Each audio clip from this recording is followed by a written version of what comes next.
Hello friends, कैसे हैं आप। आइए आज हम बात करेंगे अमेजोन के जंगलों के बारे में। हाँ दोस्तों, जैसे कि आप खुद जानते होंगे कि यह अमेजोन का जो जंगल है दुनिया का सबसे बड़ा जंगल है। शायद अगर इस जंगल की बात करें तो दुनिया के 3 या 4 बड़े बड़े देश इस जंगल में समा सकते हैं। दोस्तों, यह जंगल कुल 9 देशों में फैला हुआ है, जिसमें सबसे ज़्यादा ब्राज़ील में 60% है। और दोस्तों, यह जो जंगल है वह पूरा 70 लाख वर्ग किलोमीटर में यानी कि 1.7 अरब एकड़ में फैला हुआ है। दोस्तों, इतना बड़ा है ये जंगल। दोस्तों, इस जंगल का बड़ा भाग जो है वो वर्षा वन यानी कि रेन फॉरेस्ट के रूप में भी जाना जाता है। जैसे कि टोटल जो 70 लाख वर्ग किलोमीटर है उसमें से 55 लाख वर्ग किलोमीटर रेन फॉरेस्ट है यानी कि वर्षा वन है।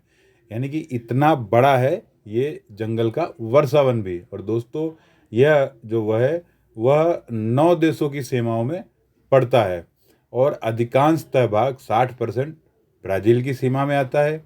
इसके बाद पेरू देश है, उसमें 13%। और अन्य देशों में जो है वो Colombia, Venezuela, Ecuador, Bolivia, Guyana, Suriname, French Guiana, ये सब वन यहाँ पर फैले हुए हैं। और इस क्षेत्र के कई राज्यों और विभागों का नाम भी इस वनों के आधार पर एमाजोनास जैसे पड़ा हुआ है। और दोस्तों, विश्व के वर्षा वनों का लगभग आधा भाग तो सिर्फ अमेजोन के जंगलों में ही है। यानी कि 50% रेन फॉरेस्ट सिर्फ एक ही जंगल अमेजोन में पाया जाता है।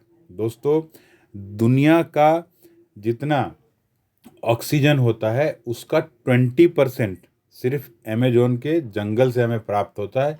इसलिए इसे पूरी दुनिया के फेफड़े यानी लंग्स भी कहा जाता है।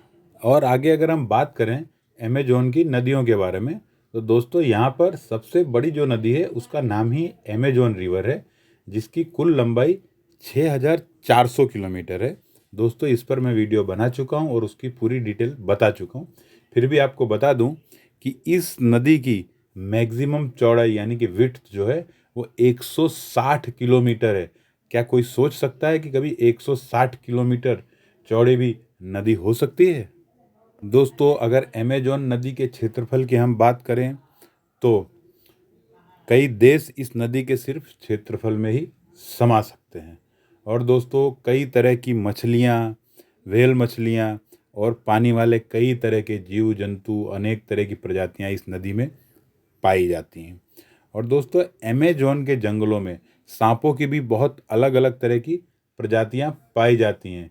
यहाँ पर मछलियों की तो कुल लगभग 2200 तरह की मछलियां पाई जाती हैं। और अगर पेड़ पौधे की बात करें तो लगभग 40,000 से भी ज़्यादा पेड़ पौधों की प्रजातियां पाई जाती हैं। कीड़े मकोड़ों की अगर बात करते हैं तो 25 लाख से भी ज़्यादा अलग अलग तरह के प्रजातियां पाई जाती हैं। और दोस्तों, लगभग 2000 से ज़्यादा पक्षियों की प्रजातियां पाई जाती हैं। और जैसे कि हरियाली, पेड़ पौधे सब अलग अलग तरह के पाए जाते हैं। और दोस्तों, हिंसक प्राणी जैसे कि जगुआर हुआ, टाइगर हुआ, ये सब भी बहुत मात्रा में पाए जाते हैं दोस्तों।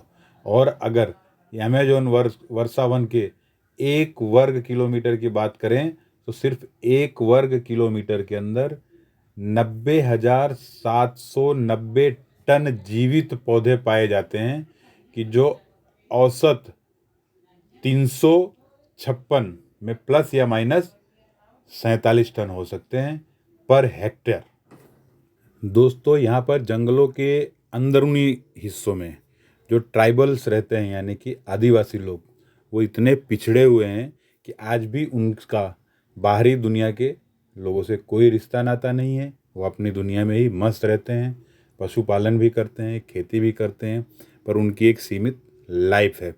और दोस्तों, कभी कभी उन लोगों की लापरवाही के कारण वहाँ के जंगलों में आग लग जाती है, जो कि फिर सालों साल बुझाई नहीं बुझती और उन लोगों का खुद का भी उस आग में सर्वनाश हो जाता है। दोस्तों, सबसे बड़ी जो आग है वो भी इन्हीं लोगों के कारण लगी थी, जो कि सैटेलाइट से फोटो से पता चला था कि वो आग ब्राज़ील के अमेजोन, रोंडोनिया, पारा, माटो ग्रासो स्टेट के जंगलों में लगी थी, जिससे सबसे ज़्यादा प्रभावित अमेजोन का जंगल ही हुआ था और इसका असर ब्राज़ील और पड़ोसी देशों पर भी पड़ा था।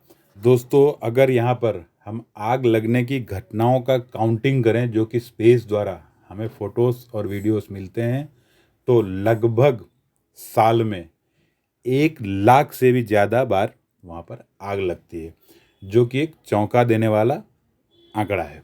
दोस्तों, अब आप खुद सोच सकते हैं इस आग के कारण कितना जान माल का नुकसान होता होगा। दोस्तों, यह जो आग है उसके कारण कितना कार्बन डाइऑक्साइड पैदा होता होगा, पर उसका असर कम होता है क्योंकि वहाँ के जंगल ही पूरे विश्व में 20% ऑक्सीजन का निर्माता है और यह ऑक्सीजन हम सबके लिए बहुत ही फायदेमंद है। दोस्तों, यहाँ के आदिवासियों द्वारा इस जंगल को काटने की भी बहुत सारी घटनाएं सामने आती है, पर उसका समय समय पर विरोध होता रहा है क्योंकि यह जंगल मानव जीवन के लिए बहुत ही ज़रूरी है। और दोस्तों, यहाँ पर हिंसक प्राणी होने के कारण इसके अंदर जाना भी बहुत ही दुर्लभ है।